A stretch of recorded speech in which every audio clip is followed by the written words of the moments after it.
Hey everyone! In today's video, I'm going to show you how to change your delivery address on UPS. Fast and simple. First, log into your UPS account using your email and password.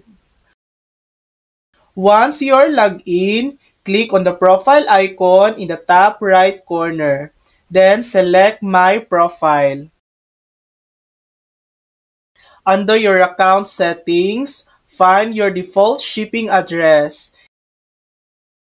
Click the pencil icon to edit.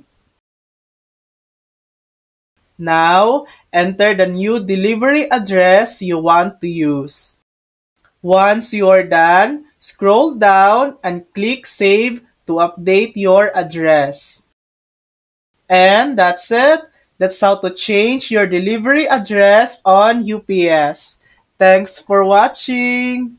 If this video helped you, please like and subscribe for more helpful tutorials.